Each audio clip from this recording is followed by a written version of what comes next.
네, 강프로입니다. 두산에너빌리티 한번 보겠습니다. 두산에너빌리티가 3월달 들어서 시세를 조금 냈죠. 근데 작년 10월달까지는 좀 시세가 좀 안 좋았었습니다. 그리고 나서 반등 구간을 만들어내기는 했는데 그런 과정에서 추가적으로 올라갈 수 있는 이유가 있어요. 그게 전기 부족 때문에 그렇습니다. 여기는 원전이죠. 여러 가지 말도 많고 탈도 많죠. 근데 그런 과정에서 우리가 지금 발생하고 있는 전기 부족 사태에 대해서 일단 이해를 해야 되는 그런 부분이 필요하고, 그런 부분을 이용해서 우리가 매매에 활용할 수 있는 그 내용까지 제가 이야기를 드릴게요. 활용은 당연히 가격이겠죠. 그래서 가격을 어느 정도에 잡아야 되는지, 지금 잡아도 되는지 그 내용에 대해서 이야기를 드리겠습니다. 지금 잡아도 되나요? 결과부터 말씀드릴게요. 지금 잡으면 안 됩니다. 하지만 확인하고 매수하면 됩니다. 그 내용에 대해서 이야기 드리겠습니다. 자, 일단 인증을 먼저 하고 가겠습니다. 자, 이 화면은요, 실제 제 계좌 수익입니다. 1월 2일, 올해죠. 24년도 1월 2일부터 3월 26일까지, 오늘까지입니다. 그 기간 동안의 내 계좌 수익률은 104%입니다. 104%. 그리고 같은 기간 동안의 시장 수익률하고는 사실상 비교하기가 어렵고요. 그리고 이건 계좌 수익이기 때문에 손실난 부분까지 다 포함되어 있습니다. 운 좋게 한두 종목 잡은 걸 이야기 드리는 게 아니에요. 그리고 제가 이 내용을 어떻게 만들어냈는지 상세하게 이야기를 드리도록 하겠습니다. 종목 관련된 이야기를 드릴 거고, 종목 관련돼서 이해가 된다면 이런 계좌를 만들 수 있습니다. 이거 자랑하려고 하는 게 아니라 이걸 알아야 되기 때문에 그런 거예요. 종목 봅니다. 자, 여기 자람 테크놀로지 있죠? 어떻게 들어갔죠? 제가 실제 제 매매 타점입니다. 정확하게 찍혀 있죠? 키움증권의 0606 화면인데 돌파하는 구간에서 공략을 했고 3일 동안 74%. 운이 따라준 거죠.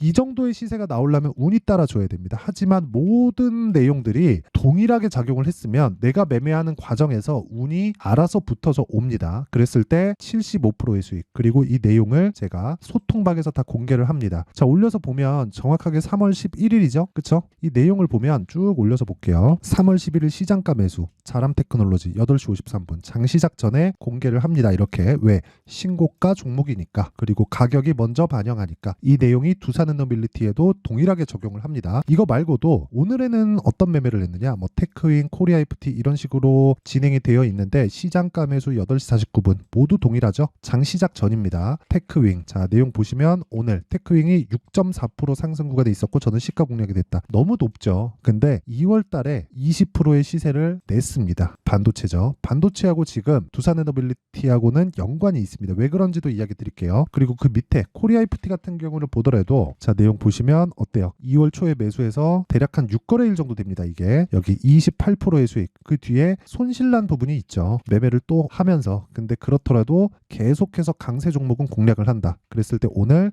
5% 정도의 추가 시세를 냈다. 그리고 이런 부분을 소통방에서 공개를 하고 있다. 그리고 소통방은 무료로 진행을 하고 있습니다. 왜? 채널 성장을 위해서예요. 그래서 구독과 좋아요 요거 눌러주시고요. 상단에 있는 전화번호로 10억이라고 문자 보내주시면 제가 소통방 입장 링크를 순차적으로 공유를 해드리도록 하겠습니다. 자, 그러면 요 내용을 가지고 우리가 두산에너빌리티를 보자고. 이게 여기에 다 들어가 있는 거예요. 이게 뭐가 들어가 있냐면 주식시장에서 시세가 나오는 원리가, 왜? 싸게 사지 않잖아요. 그리고 비싸게 팔지 않잖아요. 코리아IFT 내려오는 거 보고 팔죠. 그랬을 때도 밑에 내려볼게요. 28.8%의 수익을 낸다. 하나, 둘, 셋, 넷, 다, 6거래일. 딱 6거래일 걸렸죠. 그리고 이 내용을 가지고 우리가 두산에너빌리티를 볼게요. 자, 보세요. 두산에너빌리티를 포함해서 모든 주식시장에서 시세가 나오는 원리는 실적보다 또는 호재보다 앞으로 좋아질 내용보다 가격이 먼저 반영합니다. 실적 좋으면 주가 올라간다 그러죠. 호재 나오면 주가 올라간다 그러죠. 그쵸? 앞으로 좋아질 내용이 있으면 주가가 올라가겠죠. 이게 주가 관련된 내용이라는 거예요. 실적보다 주가가 늦게 올라가지 않습니다. 그쵸? 그리고 이 뒤에도 마찬가지. 호재보다 주가가 늦게 올라가지 않아요. 즉 결과를 보고, 내가 실적에 대한 결과를 보고 호재에 대한 결과를 보고, 그쵸? 이런 결과를 보고 내가 매매를 하려고 하면 늦는다는 거예요. 늦는다고. 그쵸? 실적 언제 한번 나오나요? 3개월에 한번 나오죠. 근데 그 3개월에 한번 나오는 것 대비해서 주가가 3개월 동안 뭐 시세가 시작했을 때는 사실상 한 텀의 시세가 다 끝나는 경우도 거의 대부분인데 그걸 기다리고 있다? 그 자체가 말이 안 되는 거예요. 무슨 얘기냐면요. 먼저 가격이 올라가고 올라간 뒤에 실적을 확인한다. 그래서 실적이 안 나오면 떨어진다. 왜? 먼저 올랐으니까. 그쵸? 실적이 한 분기 정도 안 나왔다 그래서, 또는 두 분기 정도 안 나왔다 그래서 뭐 회사가 어려워질 수는 있겠지만 망하나요? 상장사가? 아니죠. 안 그래요. 절대 안 그렇습니다. 물론 상황이 안 좋은 경우는 있을 수 있지만 두산에너빌리티처럼 이렇게 시가총액이 막 11조씩 이렇게 되는 기업들이 그냥 망한다고요? 아닙니다. 그리고 두산에너빌리티를 포함해서 제가 아까 전에 뭐 반도체나 다른 종목들 다 보여드렸죠. 모두 다 가격이 먼저 반영합니다. 자, 내용 보세요. 신고가 이후에 돌파 구간의 시세, 그리고 또 돌파 구간의 시세. 어떻습니까? 시세가 올라가는 구간은 한두 달, 또 한두 달, 그리고 횡보는 길고 하락은 더 길다. 이런 상황에서 내가 봐야 되는 건 철저하게 가격이 먼저 반영하는 과정에서 매매 구간을 잡아가자. 이게 핵심 내용이에요. 그쵸? 이게 시세의 원리고 이 구조를 알고 있어야 돼요. 그럼 이 내용을 토대로 우리가 지금 시세가 발생하고 있잖아요. 그쵸? 지금 두산에너빌리티의 시세가 저가 13,000원부터 대략 고가 따지면 18,000원 정도, 한 2만 원 가까이 올라왔으니까 거의 한 70% 정도? 이 정도 반등이 나왔잖아요. 조금만 더 올라가면 뭡니까? 신고가 만듭니다. 그럼 신고가 이후부터는 뭘 해야 돼요? 아까 전에 말씀드렸죠. 가격을 먼저 올리는 그 시작점부터 타점을 잡아야 되는데 그 타점을 잡는 첫 번째 단계, 그게 신고가입니다. 그럼 신고가 구간부터 우리가 타점을 잡기 시작해야 되는데 타점을 잡기 전에, 그쵸? 원래 타점 먼저 잡는 거예요. 근데 그 이면에 대해서 생각을 해보자고요. 자, 두산에너빌리티는 원전입니다. 원전은 지금 한국 시장에서 조금 배척됐었죠. 2010년 뭐 그 이후에. 그런데 이게 조금씩 바뀌고 있는 게, 자, 내용 보세요. 실제 원자력 발전소 이용률과 가동률입니다. 18년도를 기점으로 해서 조금씩 늘어가고 있죠. 그리고 22년도에 피크를 찍고 또 조금 떨어졌는데 원전에 대한 수요는 지속적으로 발생할 수밖에 없어요. 그리고 무엇보다 지금 전기 관련된 내용이 굉장히 부족하다는 이슈들이 있습니다. 전기차 시대 여기까지만 있었는데 작년을 지나오면서 뭐가 발생했나요? AI 시대가 도래하기 시작했고 지금 엔비디아를 포함해서 반도체 종목들이 굉장히 강한 움직임을 보이고 있는 건 AI 시대를 맞이하기 위해서 데이터 센터라고 하죠. 그렇죠? 여기 밭을 일구고 있는 상황이에요. 그렇다 보니까 엔비디아 GPU가 들어간 데이터 센터, 즉 서버에서 전기 사용량이 어마어마합니다. 왜? AI가 학습하는 속도가 우리가 생각하는 것보다 훨씬 더 빠르기 때문이에요. 그러면 얘네들도 밥을 줘야 되잖아요. 그 밥이 전기인 겁니다. 그래서 최근에 HD 일렉트릭, 효성중공업 이런 종목들 어때요? 굉장히 강하죠. 그런데 여긴 변압기 쪽이고 기본적으로 AI 시대가 온다고 해서 전기를 마음껏 쓸 수 있나요? 아니죠. 결국에는 친환경 쪽으로 가게 되어 있어요. 친환경 중에 끝판왕은 어디죠? 원자력입니다. 탄소 배출이 나오지 않은, 물론 후처리가 문제가 될 수 있겠지만 그런 부분을 조금 획기적으로 개선을 해낸 게 SMR 방식이에요. 그렇죠? 그리고 두산에너빌리티는 SMR에 높은 기술력을 가지고 있다. 그렇기 때문에 최악의 상황은 이미 지나온 이후에 반등이 나오고 있기 때문에 신고가를 만들 때까지 확인하는 작업이 필요하다. 그게 시세가 진행되는 원리입니다. 그렇죠? 원리. 앞으로 두산에너빌리티가 시세가 진행되는 원리. 물론 선반영할 겁니다. 앞으로 원전이 추가적으로 건설이 되고 전기 공급을 원활하게 만들기 위한 작업이 지속되겠지만 그럴 때까지 기다릴 게 아니라 가격이 먼저 뜬다고요. 그래서 타점을 잡아야 된다고요. 그렇죠? 딱 여기까지는 제가 시세 원리에 대해서 이야기를 드린 거고 지금부터는 타점을 잡는 실전에서의 내용입니다. 여기는 이론이고요. 여기는 실전이다. 그렇죠? 그러면 그 실전에 대해서 알려면 그동안 제가 어떤 식으로 매매를 해왔는지를 알아야 돼요. 실전, 즉 타점은 가격이고 가격은 움직이기 때문에 소통방에서 할 수밖에 없다. 움직이는 가격을 지금은 된다, 뭐 지금은 안 된다, 그런 부분을 모든 부분을 다 예상해서 판단할 수는 없잖아요. 그래서 이야기를 드리는 겁니다. 여기서 지금 제가 반도체부터 이야기를 드렸죠. 자, 보세요. 다 연관되어 있다는 거예요. 그렇죠? 반도체, 전기 사용량 증가, 그리고 나서 뭐 변압기 쪽이 지속적으로 움직일 수밖에 없고 용량이 부족하니까 기존에 있었던 인프라를 새로 뜯어 고쳐야 되잖아요. 그럼 뜯어 고치려면 변압기부터 손을 봐야죠. 변압기 쪽에 손을 보면 고용량의 전기를 계속해서 보낼 수 있는 환경이 갖춰지는 건데 결과적으로 고용량을 보낼 수 있는 원천적인 내용은 아직 바뀌지 않는다면, 그렇죠?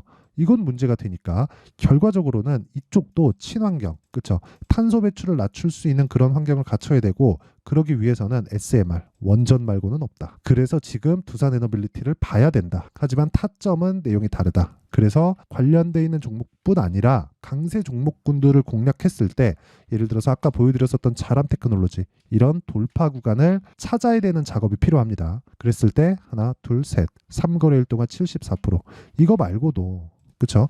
네페스 돌파 구간 상한가 한방 그 다음날 매도 32%, HLB 제약 오늘 떨어지긴 했지만 제가 이틀 만에 19% 수익 먹고 그리고 빠지죠. 그리고 다른 종목들이 있습니다. 아까 전에 반도체 그리고 효율을 높이기 위해서 냉각을 결과적으로 해야 되는데 냉각하는 효율을 높이기 위해서 뭘 해야 됩니까? 쿨링 시스템을 갖춰야죠. 근데 요즘에는 액침 냉각, 물에 그냥 직접 집어넣습니다. 한국에도 있어요. 그게 GST입니다. 자, 내용 보세요. 어저께도 제가 매수를 했는데 어떻습니까? 8% 수익 3월 13일, 21% 수익 3월 5일, 7% 수익 2월 14일. 그쵸? 이런 식으로 매매가 지속적으로 이루어지고 있다. 이랬을 때 아까 전에 봤었던 계좌 수익이 그려지는 거예요. 근데 지금까지 제가 어떤 내용 때문입니다. 저런 내용 때문입니다. 이런 이야기 드렸잖아요. 근데 이런 내용보다 가격이 먼저 뜬다고. 이게 정말 중요한 내용이에요. 이거 말고는 시장에서 돈을 벌고 수익을 꾸준하게 낼 수 있는 방법이 없습니다. 그래서 그 타점 관련된 부분은 실제로 가격이 움직일 수밖에 없고 그 구간을 실시간으로 잡아야 되기 때문에 가격에 대해서 또는 뭐 두산에너빌리티의 뭐 실제 가격이나 그쵸 어떻게 타점을 잡아야 되는지 그 내용에 대한 부분까지도 소통방에서 모두 진행합니다. 자, 그래서 돈은 안 받지만 구독과 좋아요 이렇게 하는 게 채널 성장을 위해서입니다. 그래서 구독과 좋아요 눌러주시고 상단에 있는 전화번호로 10억이라고 문자 보내주시면 제가 소통방 입장 링크를 순차적으로 공유를 해드리도록 하겠습니다. 자, 그럼 내용 정리 한번 할게요. 두산에너빌리티를 포함해서 다른 모든 종목들은 선반영한 가격이 그러면 올라갈 때는 실적보다 가격이 빨리 올라가기 때문에 올라가던 모든 주식은 비쌀 수밖에 없다. 그렇죠? 그러면 비싸다는 건 실적 대비해서 가격이 비싸다는 거고 우리는 싼 주식을 찾아다녀야 된다고 배웠으니까 주식시장이 어려워질 수밖에 없다는 거고 어려운 상황 싼 주식을 계속 찾아다니면 답이 안 나올 겁니다. 그래서 우리는 비싼 구간에서 타점을 잡아야 된다. 즉 아까 전에 말씀드렸었던 신고가 구간에 대한 이해가 필요하다. 그러면 지금 상황에 대입해보면 지금 강한 종목들이 4월달 5월달에 주도주가 된다. 그렇죠? 그러면 그 내용을 어떻게 분류해서 어떻게 판단하고 어떻게 매매할지를 제가 상세하게 준비를 해놨고 제가 다 이해를 시켜드리도록 할 테니까 영상 끝까지 시청하시고요. 모든 분들이 성공 투자하셨으면 참 좋겠습니다. 자, 24년도가 돼도 여전히 시장은 녹록지 못합니다. 이런 상황이 벌어지는 건 어쩔 수 없습니다. 이런 상황에서도 수익이 나는 종목들의 구조는 변하지 않습니다. 즉 대시세 종목에 대한 구조는 변하지 않는다는 거고 실제 제가 소통방에서 지속적으로 이야기를 드리고 있는 내용도 대시세 종목이나 시장 주도주를 공략하는 건 철저하게 가격 분석을 하라고 이야기를 드리고 가격 분석 이후에는 이슈에 대한 파악 그리고 이슈를 파악하고 나서는 다시 내가 얼마에 매수할지 그 타점에 대한 부분을 지속적으로 언급을 하고 있습니다. 자, 근데 생각해 보세요. 1월 달에 시장이 굉장히 어려웠습니다. 어려운 상황에서의 어떤 종목들이 강했냐 보면 반도체와 그리고 바이오입니다. 자, 실제 여기 보면요.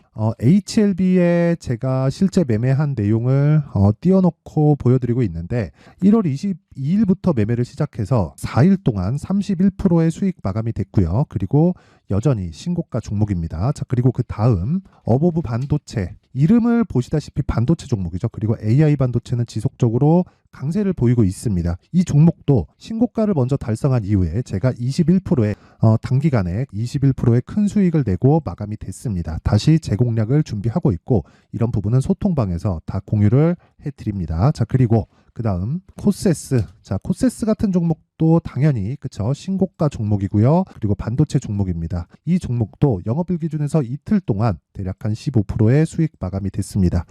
내용을 한번 보시면 어떻습니까? HLB를 포함해서 30%, 20%, 15% 이런 식의 수익이 지속적으로 발생하고 있는데 이 세 종목 모두 다 신고가 종목이고 1월 달에 시장이 약세를 보이고 있는 구간에서도 강했었던 그런 종목입니다. 특징점이 하나 있는데 그 이슈에 앞서서 가격이 먼저 반영했다는 거죠. 자, 근데 그게 기업 밸류업 프로그램이라고 하죠. 그 종목들도 마찬가지입니다. 오늘은 그 부분에 대해서 이야기를 드릴 텐데 그렇게 제가 가격을 먼저 보고 이슈에 대해서 파악하는 이유는 결과적으로는 큰 시세를 먹기 위한 사전 준비 작업입니다. 실제로 큰 시세를 먹기 위해서 사전 준비 작업을 했을 때 여기 레인보우 로보틱스 127% 그리고 ISC 98% 그리고 한미반도체 97%의 큰 수익을 내는 상황을 만들 수 있습니다. 어떤 식으로 소통방에서 진행됐는지 그쵸? 그 상황을 제가 이야기를 드린 건데 이런 상황도요 당연히 신고가를 공략했을 때 가능한 겁니다. 자, 그러면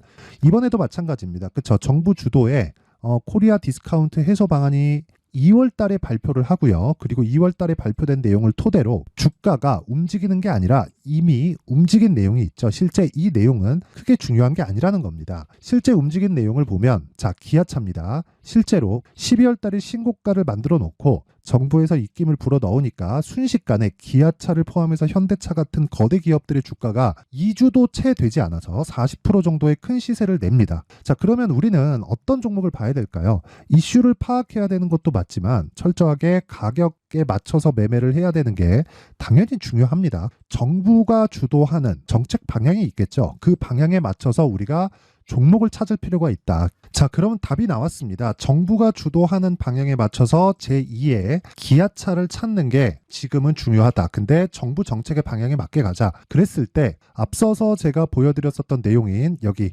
레인보우 로보틱스 127% 그리고 ISC 98% 그리고 한미반도체 97%와 같은 수익을 낼 수 있습니다. 물론 시간에 대한 부분은 최소 2주의 시간이 필요하고요. 그리고 최장 3개월 안에 끝내야 됩니다. 자, 기아차의 시세를 보셨던 것과 같이 2월 달에 정부 정책의 방향이 결정되고요. 바로 3월 달이면 시행입니다. 자, 그러면 우리는 거기에 맞춰서 당연히 종목을 찾아야 되고 제가 제2의 기아차를 찾아놨습니다. 제가 아까 전에 소통방에서 이야기를 드렸었던 내용 다 공개를 해드렸는데 그 내용처럼 종목만 받고 싶다 하시는 분들은요. 상단에 있는 제 전화번호로 대시세, 자, 대시세라고 문자를 보내주시면 정부 정책의 방향에 맞는 종목을 모든 분들에게 무료로 공개를 해드리도록 하겠습니다. 자, 제가 원하는 건 채널 성장이 목적입니다. 자, 그래서 구독과 좋아요 꼭 좀 부탁드리고요. 모든 분들이 정부 정책에 맞는 방향으로 매매를 이어가서 큰 수익 보셨으면 좋겠습니다.